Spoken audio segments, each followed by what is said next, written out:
வணக்கம். முக்கிய செய்திகள். கன்னியாகுமரிக்கு சுற்றுலா வந்த தம்பதி சின்ன தவறால் யமனாக மாறிய லாட்ஜ் சாவி. விரிவாக பார்க்கலாம். குஜராத் மாநிலத்தை சேர்ந்த 15 பெண்கள் உட்பட 29 பேர் கொண்ட குழுவினர் ஆன்மீக பயணமாக ரயில் மூலம் தமிழ்நாட்டிற்கு சுற்றுலா வந்தனர். அவர்கள் முதலில் ராமேஸ்வரத்தை சுற்றி பார்த்தனர். அடுத்ததாக கன்னியாகுமரி வந்தனர். இரவில் அறை எடுத்து தங்கியுள்ளார்கள்.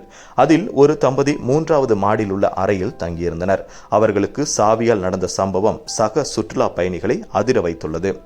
தமிழ்நாட்டின் ராமேஸ்வரம், மகாபலிபுரம், மதுரை, கொடைக்கானல், ஊட்டி, கன்னியாகுமரி, திருவண்ணாமலை, காஞ்சிபுரம், சென்னை, திருச்சி, கோவை, பழனி மற்றும் திருச்செந்தூர் உட்பட பல்வேறு இடங்களுக்கு வெளி மாநில சுற்றுலா பயணிகள் அதிக அளவில் வருகிறார்கள். குறிப்பாக கன்னியாகுமரி, ராமேஸ்வரம், திருவண்ணாமலைக்கு ஏராளமான வெளிமாநில பயணிகள் ஆன்மீக சுற்றுலாவாக வருகிறார்கள்.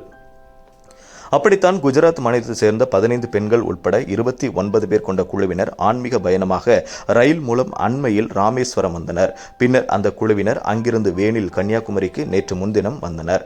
அங்கு கன்னியாகுமரி கடற்கரை உட்பட பல்வேறு இடங்களை சுற்றி பார்த்துள்ளனர். பின்னர் இரவில் ஒரு விடுதியில் அறை எடுத்து தங்கினர். இந்த குழுவில் குன்காவாவ் மாவட்டம் மோட்டி குன்காவாவ் தாலுகா அம்ரேலி அபாசாரசேரி பகுதியைச் சேர்ந்த பாபரியா ஹாரிலால் வயது 72, அவரது மனைவி பாபாரியா சாப்ரஜின் 64 ஆகியோரும் இருந்தார்கள். இவர்கள் கன்னியாகுமரியில் உள்ள ஒரு தனியார் விடுதியின் 3வது மாடியில் உள்ள ஒரு அறையில் தங்கியிருந்தனர்.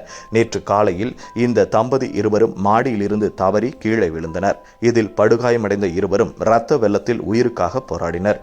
இதனை பார்த்து விடுதி ஊழியர்கள் மற்றும் தம்பதியினருடன் வந்த குழுவினர் அதிர்ச்சி அடைந்தனர். பிறகு தம்பதியை மீட்டு சிகிச்சைக்காக தனியார் மருத்துவமனைக்கு அனுப்பி வைத்தனர். அங்கு பரிசோதித்த டாக்டர்கள் இருவரும் ஏற்கனவே இறந்து விட்டதாக தெரிவித்தனர். இது குறித்து தகவல் அறிந்த கன்னியாகுமரி போலீசார் சம்பவ இடத்தில் விசாரணை நடத்தினர். பிறகு பலியான தம்பதி உடல்களை கைப்பற்றி பிரேத பரிசோதனைக்காக நாகர்கோவில் ஆசாரிப்பள்ளம் அரசு மருத்துவமனைக்கு அனுப்பி வைத்தனர். போலீசார் நடத்திய முதற்கட்ட விசாரணையில் தம்பதி தங்கியிருந்த ஓட்டல் அறையில் உள்ள ஒரு கதவு தானாக பூட்டிக் கொண்டதாக கூறப்படுகிறது. அந்த சாவி அந்த கதவின் வெளிப்புறம் இருந்துள்ளது. இதனால் தம்பதியினர் பரிதவித்தனர். இதனால் அந்த சாவியை எடுக்க ஜன்னல் வழியாக பாபாரியா ஹாரிலால் சென்றுள்ளார்.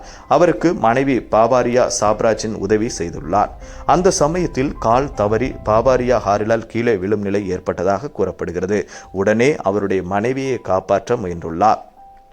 அப்போது இருவரும் நிலை தடுமாறி மாடியில் இருந்து கீழே விழுந்து இறந்திருக்கலாம் என்பது கன்னியாகுமரி போலீசாரின் விசாரணையில் தெரியவந்துள்ளது. மேலும் இந்த சம்பவம் தொடர்பாக கன்னியாகுமரி போலீசார் வழக்கு பதிவு செய்து விசாரணை நடத்தி வருகின்றார்கள்.